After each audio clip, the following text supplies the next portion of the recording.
A continuación, un podcast de Cultura 21. Hola, hola, bienvenidas, bienvenidos a un nuevo episodio de Cultura 21 Podcast. En este episodio me encuentro con Sergio Castro. Vamos a estar conversando sobre la serie estrenada hace una semana, justo, La Jauría. Sergio, ¿cómo estás?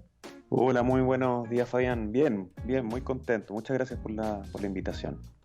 Oye, La Jauría, todo un trending topic, ¿ah? Ha estado bien latente ahí en redes sociales, se ha conversado harto. Definitivamente es una serie que no ha pasado desapercibida por ningún motivo. Cuéntame un poco para comenzar esta conversación. ¿Cómo llegaste a esta producción tú? ¿Te llamaron? ¿Cómo te enteraste? ¿Cómo fue trabajar con este proyecto? Bueno, a ver, la Jauría es un proyecto que tiene ya bastantes años. Empezó con una idea que tuvimos junto a Enrique Videla, con el cual compartimos la creación de la serie. Enrique después entró en el guión también, junto a Paula del Fierro, y bueno, ya a Lucía también, y ya un equipo de desarrolladores. Y claro, bueno, era una idea básicamente que tomaba, reunía de alguna forma como toda la contingencia de la violencia de género, ¿no?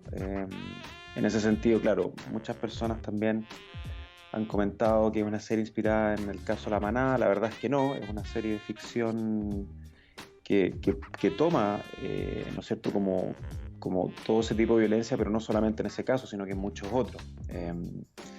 Y de esa forma también lo que nos interesaba era reunir un poco la violencia en todo su espectro, ¿no? O sea, y por eso también aparece lo que es la tecnología dentro de la serie, que para nosotros era un tema súper importante, ¿no? El ciberbullying, la deep web, Claro. ¿no es cierto? En cómo los jóvenes también entran en ese mundo y donde también puede transformarse en una violencia y en un abuso. Fue entonces una idea que pasó hace harto tiempo, más o menos. Sí, fue una idea que llevamos a la productora Fábula. Luego de eso empezó un camino de desarrollo de proyectos propio de cualquier proyecto, desarrollo de argumentos, de guiones, de tratamiento, de parte de la producción también. Ángela Poblete, que es la directora de Fábula TV, que fue también un área que la productora lanzó, ¿no es cierto? También yo te diría que hace casi la misma cantidad de años en que nace La Jauría. Un poquito más, por supuesto, pero...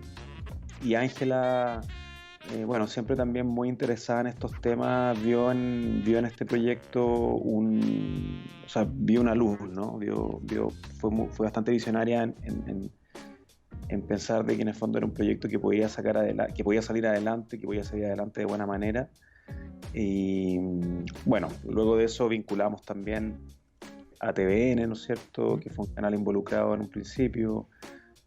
Fue un proyecto que logró el Consejo Nacional de la Televisión.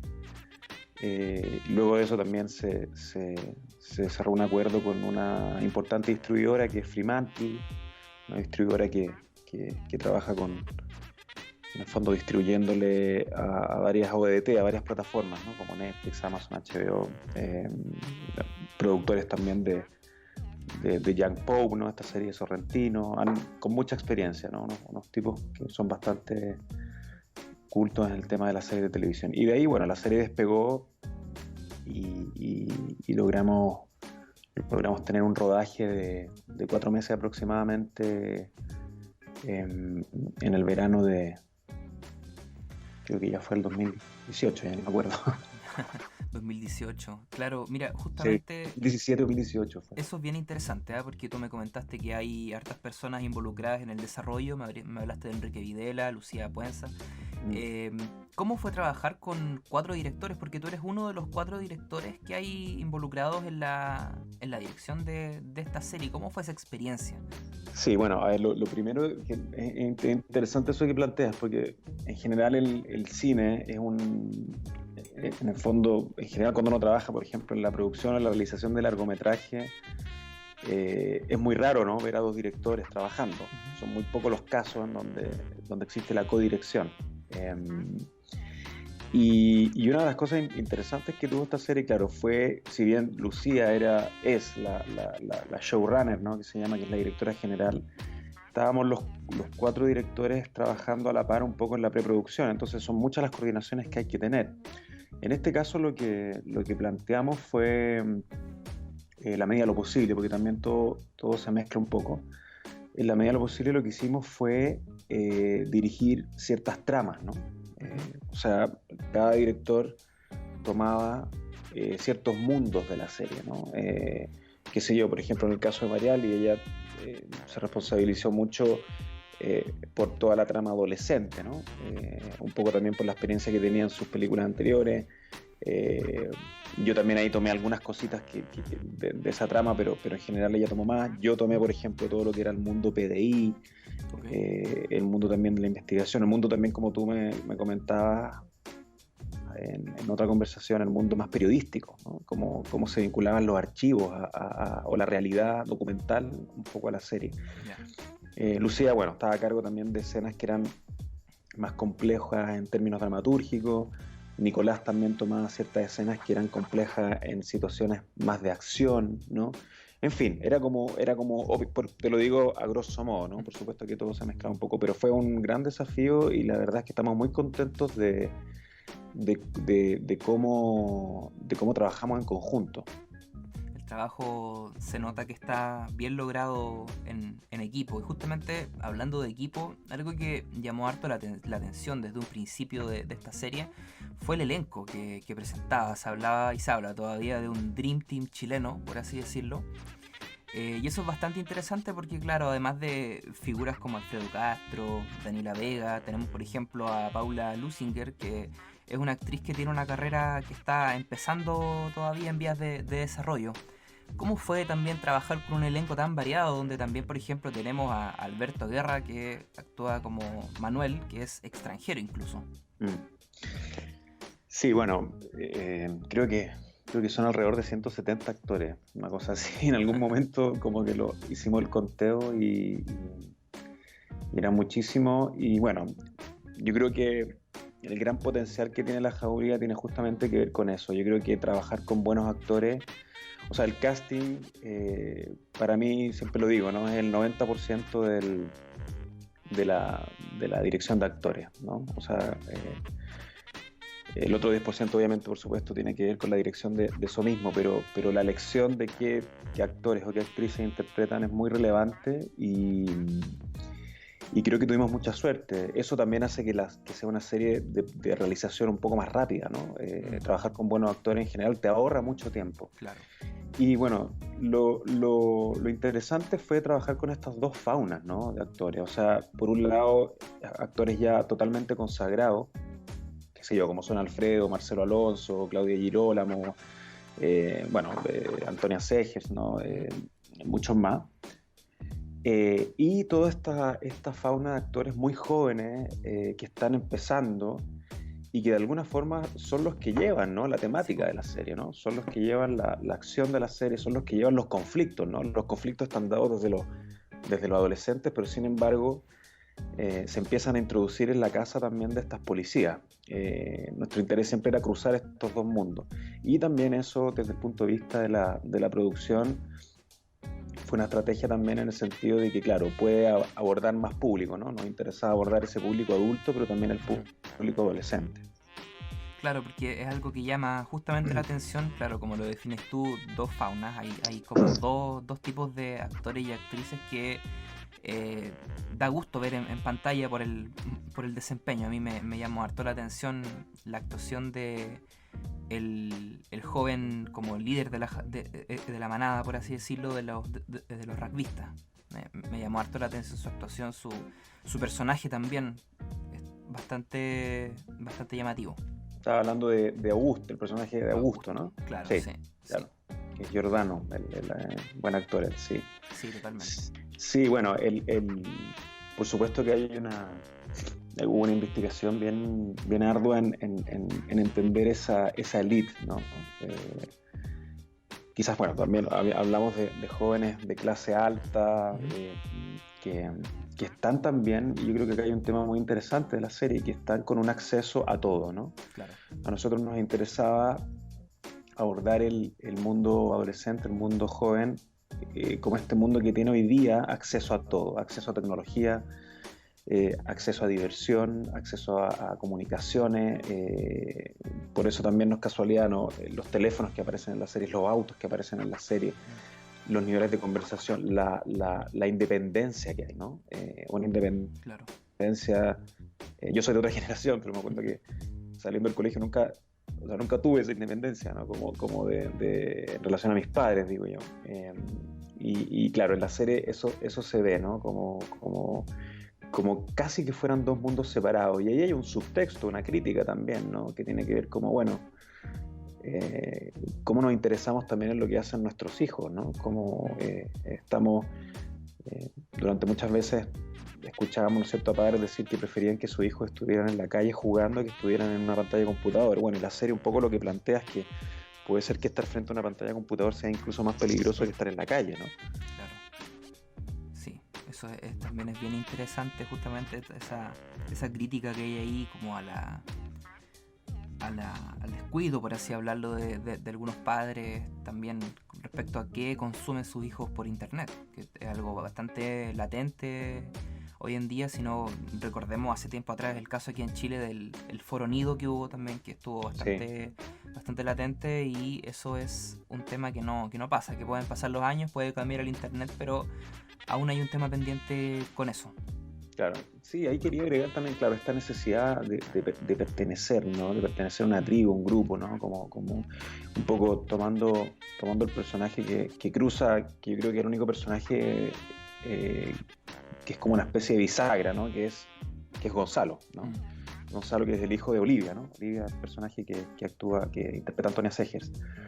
Gonzalo es un personaje que está entre estos dos mundos, ¿no? Claro. Que es un personaje que de hecho viene de una clase media alta en realidad, pero que es un personaje que sufre bullying, ¿no? Y que en el fondo en ese sufrimiento, en ese mal entendimiento, también con una madre que está totalmente ocupada, ¿no? Padres separados que no tienen tiempo para dedicarse a él, entra o decide, ¿no? Como indagar en lo que significa este juego y este mundo y esta tecnología, ¿no? Bueno, y después vemos las consecuencias de eso sin hacer ningún spoiler, por supuesto. Claro, recordemos que esta conversación, para quienes están escuchando, no tiene spoilers, así que si no han visto la serie todavía, no se preocupen, que aquí no les vamos a contar nada. Estamos conversando de manera libre para que puedan estar tranquilos y tranquilas. Oye, Sergio, es bastante llamativo el tema de que la serie se esté distribuyendo por Prime Video. Estamos hablando de una de las plataformas de streaming más importantes del mundo. Podría ser la segunda más grande del mundo incluso. ¿Cómo es esta experiencia de trabajar directa o indirectamente para Amazon Prime? Y en tu experiencia, ¿cómo se diferencia también a hacer televisión más convencional, como la conocemos, como series de televisión de canales abiertos? Bueno, es un tremendo privilegio, estar o haber trabajado en una obra o en un contenido que hoy día, al día de hoy, en el fondo está distribuyéndose en más de 20 países, ¿no? La verdad es que, bueno, es algo bastante nuevo. En Chile no estamos muy acostumbrados a generar series que sean vistas por público, incluso latinoamericano, ¿no? Como el público latinoamericano tampoco diríamos que han consumido nuestras series. Yo creo que también eso habla de un poco un camino que viene, ¿no? Para adelante. Yo creo que hoy día el trabajar en contenidos chilenos, en contenido de ficción chileno, debemos pensar en un contenido también latinoamericano y de cómo universalizar ese contenido. Yo creo que es lo que pasa también, por ejemplo, qué sé yo, cuando tú ves series canadienses o incluso nórdicas, ¿no? Que entran también en una categoría de internacionalización. Yo creo que hoy día el cine chileno está en una muy buena categoría de internacionalización. Ya lo hemos visto con bastante largometraje, pero en televisión, claro, yo creo que es algo que está sucediendo y que va a seguir sucediendo, ¿no? Y eso es lo que nos pone más contentos. Y nos pone más contentos también porque nos permite también elaborar historias que crucen esas fronteras, ¿no? Como no solamente contar historias locales, o quizás estas historias locales nuestras también pueden traspasar esas fronteras. Y un caso, ¿no? Los casos también que nosotros tomamos en La Jauría no son casos, o los casos que inspiraron, todas las cosas que inspiraron La Jauría no son solamente inspiraciones de Chile, ¿no? Son inspiraciones también del mundo. Entonces eso para nosotros era muy importante, y claramente por lo mismo Amazon se interesa en distribuir esos contenidos. La respuesta que ha tenido la serie, la verdad, ha sido súper sorprendente. No pensábamos que iba a tener tan buena llegada, tan buena crítica y tan buena acogida, ¿no? Y también lo otro es que tan buena, porque también abre muchas conversaciones posteriores a la serie, lo que hace ser muy interesante, ¿no? Como lo que sucede post visionado de serie, ¿no? O los temas que arroja la Jauría. Claro, hay una discusión de un tema bien contingente que muchas veces incomoda, pero de todas maneras es necesario. Te iba a preguntar justamente eso, ¿qué has leído tú respecto a la serie? ¿Con qué te has encontrado en internet? Que bueno, en internet uno se encuentra de todo, pero ¿qué te ha llamado a ti la atención en particular? Mira, la verdad no he leído mucho. He estado, leí un par de noticias. Bueno, me llegan muchos comentarios también de colegas, de gente cercana, de amigos, ¿no? Eso sí los leo, por supuesto. Que un poco lo que me da vuelta es lo que la gente menciona como una historia necesaria, ¿no? Como una serie necesaria de contar, que toca ciertos temas que al parecer no se habían tocado desde este lado del planeta, ¿no? Y que eso hace despertar ciertas conversaciones, ¿no? Lo que hablábamos anteriormente, de padres con hijos, un poco también dónde ponemos a la educación, ¿no? Dónde ponemos, qué significa hoy día educar, ¿no? De qué manera estamos educando, cómo nos hacemos responsables también como adultos, como padres de lo que hacen nuestros hijos. Eso no tiene que ver con controlar el mundo, ¿no? Sino más que nada como con compartir. Yo creo que, claro, es una serie que habla, o la sublínea o el subtexto que tiene es eso, ¿no? Como bueno, cómo nos conectamos, ¿no? De qué manera nos conectamos. Y ahí, bueno, obviamente usando a través de la ficción podemos mostrar esa oscuridad, ¿no? Yo creo que es una serie que si bien es dura, que si bien puede tener cierto grado de violencia, lo que está detrás de eso es una esperanza, ¿no? que se tiene. Pero bueno, básicamente, para no escaparme de la pregunta, he leído muy buenos comentarios de hombres y mujeres, ¿no? Y por supuesto no todo, hay ciertos comentarios que escapan un poco de eso, y en ese sentido, claro, me adelanto quizás a alguna pregunta, quizás habla que es una serie feminista. Yo la verdad es que no creo que eso no es una serie feminista. Es una serie que habla sobre la violencia de género, que habla sobre el patriarcado. Yo creo que, y cuando hablamos del patriarcado estamos hablando de hombres y mujeres, ¿no? El vivir en una sociedad matrística, si se quiere, ¿no? No tiene que ver con ser hombre o ser mujer, ¿no? Tiene que ver con equidades. Y me gusta esto porque cuando hablamos de la equidad de género, siempre me ha gustado esto porque La Jauría es una serie que fue concebida con equidad de género. Claro. O sea, de alguna forma, hombres que llevan una idea a una productora que es mujer, que desarrolla con un equipo colegiado de hombres y mujeres, luego una directora general que es mujer, la codirección es totalmente con equidad de género. Entonces hay un equilibrio constante en quienes trabajamos en la serie, y creo que eso de alguna forma se refleja también en los temas, ¿no? Temas muy conversados, temas del lado de los hombres y temas del lado de las mujeres, ¿no? Totalmente, sí. Entonces, la investigación que hubo ahí es algo que nos deja muy orgullosos, cómo se llevó a cabo, porque claro, parte de una génesis muy equitativa. En ese sentido, Sergio, ¿cómo fue trabajar con la directora general, por así decirlo, con Lucía? ¿Tú Bueno, la Lucía conocías a ella? ¿Cómo fue había eso? visto sus películas. Ujú. La verdad es que había visto sus películas, la seguía. Bueno, Lucía y los Puenzo en general son parte casi de una dinastía cinematográfica en Argentina, ¿no? Con un padre también que es cineasta. Lucía es una directora con mucha experiencia, muy sencilla también, muy amable, muy oyente también a la propuesta y nada, fue realmente un agrado trabajar con ella. No nos topábamos mucho en preproducción, pero claro, en general nos visitábamos, ¿no? María y yo siempre intentábamos visitar un poco a Lucía cuando estaba dirigiendo. Eso fue también súper importante, ¿no? Como ir aprendiendo, ir inundándose también del rodaje o de la realización de los otros directores, también pensando, porque claro, muchas de las tramas que se desarrollan tú después tienes que tomarlas como director, entonces es importante la visita o el estar penetrados en eso. Oye, Sergio, bueno, la serie es una serie de ficción, ¿cierto? No, tú mismo has dicho que no se inspira directamente, por ejemplo, en un caso en específico, no es una serie documental, sin embargo, dialoga constantemente con la realidad. Hay veces que yo estaba viéndola, por lo menos a modo personal, y veía algunas cosas y pensaba, esto podría salir fácilmente mañana en las noticias. O sea, no hay... Hay un acercamiento bien crudo a lo que ocurre realmente en el tema de la violencia de género.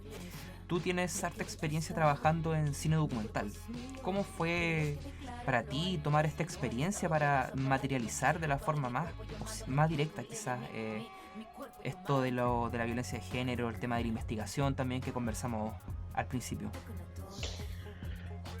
Eh, bueno, o sea, a ver, creo que claro, claramente como tú dices, es una serie que toma ciertos temas reales, ¿no? O documentales y los transforma o los lleva al lado de la ficción. Y desde siempre fue un interés poder, poder darle esa realidad a la serie, ¿no? Esa realidad, cuando hablo de esa realidad, hablo de que en el fondo estos hechos noticiosos, o sea, el mismo hecho de escuchar, por ejemplo, un periodista hablando por una televisión que no se ve, pero que se escucha, que es lo que siempre hemos escuchado, ¿no? Como una voz que podemos reconocer los chilenos, que habla, por ejemplo, de la desaparición de Blanca. Casos de desaparición ha habido mucho en Chile, nos interesó y tuvimos suerte también de poder insertar este mundo de ficción, por ejemplo, en la marcha del 8 de marzo, ¿no? Ujú. Como por ejemplo, em, un poco en los preparativos de lo que era el 18 de octubre también, ¿no? Como que creo que las marchas del 8 de marzo en Chile empezaron a transformarse en marchas gigantescas y bueno, nosotros usamos también esa marcha como telón de fondo para poder introducir, ¿no? A los personajes de la jauría, los personajes femeninos de la jauría que en el fondo protestan en contra de la desaparición de Blanca, dándole una realidad, ¿no? Era muy importante para nosotros darle esa realidad, eh, siempre dialogando con el mundo documental. Si viene una ficción, claro, se podría inspirar en varias cosas reales y por lo mismo el tema de la televisión, de las comunicaciones, de las protestas, de la manifestación era relevante para darle mucha realidad. Claro, eso está bastante presente en lo que es la serie. Oye, volviendo a un tema que tocamos hace unos minutos atrás, se retrata esta realidad de jóvenes y adultos, más o menos como de un estrato social económico alto. Esta elección, además de lo que conversamos, de que claro, son jóvenes que de cierta manera, entre comillas, lo tienen todo, al menos materialmente. Además de eso, ¿por qué se elige retratar esta realidad? A ver, yo creo, bueno, es una muy buena pregunta esa. Yo creo que son una respuesta que tiene varios ítems. Yo, de alguna forma, creo, y esto lo digo a título personal, en general creo que la elite latinoamericana y la elite chilena son élites que que muy pocas veces se han retratado en el mundo de la ficción. En general hemos estado acostumbrados a un cine que retrata otro tipo de estratos, ¿no es cierto? Y bueno, eso me interesaba mucho. Lo otro que nos interesaba es que yo hoy día creo que estamos en un despertar de una ciudadanía, de un continente que tiene que ver con los abusos. O sea, la Jauría no solamente habla de abusos de género, habla de abusos de poder. El abuso de género es un abuso de poder. Y es un abuso de las grandes cúpulas, ¿no? La serie lo que intenta y lo que propone es hablar del abuso de las grandes cúpulas, de la iglesia, del Estado, de los políticos, del mundo médico, de la educación. O sea, esas son las cúpulas que hoy día están atosigándonos, ¿no? Esas son las cúpulas que, por ejemplo, ahí está la lucha de, qué sé yo, del 10% de la AFP, está la lucha de los créditos en educación, está la lucha de la ISAPRE. O sea, si uno se pone a pensar, está todo metido ahí, ¿no? Y que en el fondo hoy día está concentrado en 5 o 6 familias en Chile, ¿no? Y que es lo que la serie representa totalmente. O sea, ese es un colegio que en el fondo son niños, adolescentes, jóvenes de clase alta que pertenecen a las familias más ricas de Chile, que son un poco las que nos tienen atosigados, ¿no? Entonces, claro, esa representación era importante para nosotros, ¿no? O sea, para poder hablar de ese abuso de poder era importante hablarlo desde la realidad. Y la realidad hoy día es que, claro, son esas grandes cúpulas o élites que son las que están abusando de los recursos naturales y también de la vida de las personas. Eso está bien presente también, sobre todo con algunos de los apoderados ahí del colegio. A mí me llamó harto la atención también, por eso te lo quería preguntar. Bueno, 8 episodios tiene esta serie La Jauría. Muy, muy recomendable por lo demás. Si las personas que nos están escuchando aún no la han visto, les extendemos la invitación. ¿Tú por qué crees que es necesario ver esta serie, Sergio? Así, si tuvieras que decirlo ahora a las personas que están escuchando. O sea, a ver, yo creo que lo primero, bueno, es una serie que en relación a todos los temas que hemos hablado es necesaria verla porque plantea una discusión actual, una discusión que tiene que ver con el mundo del poder, con el mundo del abuso, con el mundo de los jóvenes, con el mundo de la educación. Son muchos los submundos que interactúan. Es una serie que hay que verla porque, bueno, porque tiene mucho amor de parte de las personas que lo hicimos. Tiene una excelente producción. Es una serie que se agradece también verla en el sentido de que está un poco a la par de series mundiales, ¿no? Internacionales, y creo que eso también se agradece. Es una serie que está muy bien interpretada. Es una serie que tiene una interpretación actoral que es de mucha verdad, ¿no? Como nos gusta llamar a veces los actores, a los directores de los actores, tiene mucha verdad y bueno, porque básicamente es una serie que es muy entretenida, eso tampoco hay que dejarlo de lado. Es una serie que tiene una movilidad, que tiene una dinámica, que mezcla el género del thriller, ¿no?, con el policial. Es una serie de misterio, rozando algunas veces cosas incluso del horror, en fin, pero sin perder esa realidad, ¿no?, sin perder ese naturalismo. Entonces es muy interesante el género que propone la serie. Es una serie también que cuenta también con una muy buena banda sonora. Una serie también donde Anita Tijoux es la responsable del tema central, donde también actúa. Sí. Entonces hay muchos elementos que están entrelazados, que hacen que sea una serie muy entretenida y muy necesaria de ver, ¿no? Como cuando digo entretenido no quiero hablarlo en el sentido más liviano, sino que creo que es una ficción que, si bien la ficción nos separa de la realidad, en este caso La Jauría es una ficción que nos hace interpelarnos, que hace interpelar la realidad. No es una ficción que está alejada de una realidad, sino que está muy cercana. Es cierto eso, que interpela directamente. hablaste un poco del tema del género policial. A mí personalmente me llamó harto la atención. Me gustó mucho la subtrama de la detective Murillo con Petersen. Me disfruté Mm. mucho viendo el desarrollo de los dos personajes. Me gustó mucho el desarrollo argumental de el personaje interpretado por Daniela Vega. ¿A ti qué te pareció eso? ¿Cómo fue también trabajar esa? No sé si tú estuviste directamente ahí involucrado en alguna de esas escenas o... Porque vimos unos flashbacks, unos racontos, estuvo bastante interesante eso.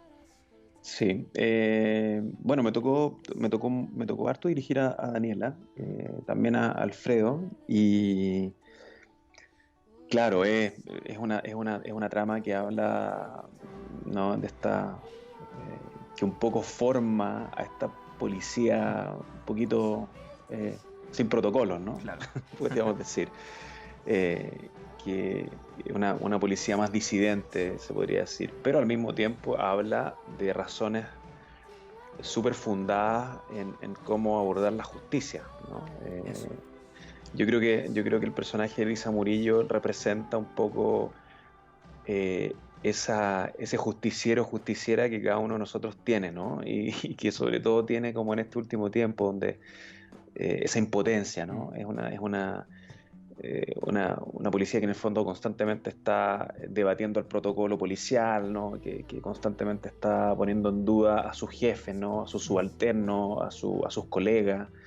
Que es una... Bueno, y el personaje Alfredo que habla también de esta línea más psicológica, ¿no? De lo que sí. significa la psicopatía, de lo que significa el asesino en serie, ¿no? De lo que significa el violador. O sea, hay una investigación ahí, un análisis que hace el personaje de Peterson en relación a estas especies de demonios, ¿no? Claro. Pero que son demonios que la misma sociedad ha formado, hemos formado, no son porque sí. Mm, Eh, sí, muy, muy interesante lo que planteas, porque claro, son esas subtramas, ¿no? O submundos bueno, que la jauría la tiene mucho. sí, pues hay harto de eso. Incluso da, a mi juicio, da para una serie aparte totalmente nueva, porque es súper llamativo justamente el pensamiento de Petersen y cómo también de alguna manera se transmite un poco a la detective.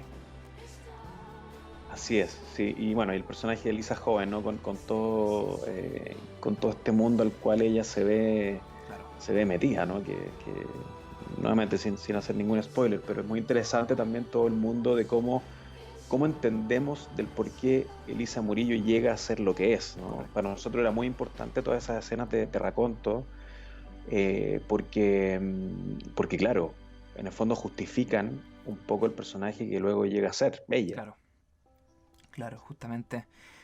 Un detalle interesante que me llamó la atención a mí y hartas personas con las que logré comentar la serie, puede ser algo menor, ¿no? Pero en muchas producciones chilenas se omite, por ejemplo, el logo de la PDI, se omite el logo, el uniforme de carabinero, y aquí no, pues aquí por lo contrario está... Es el uniforme de verdad, da la sensación.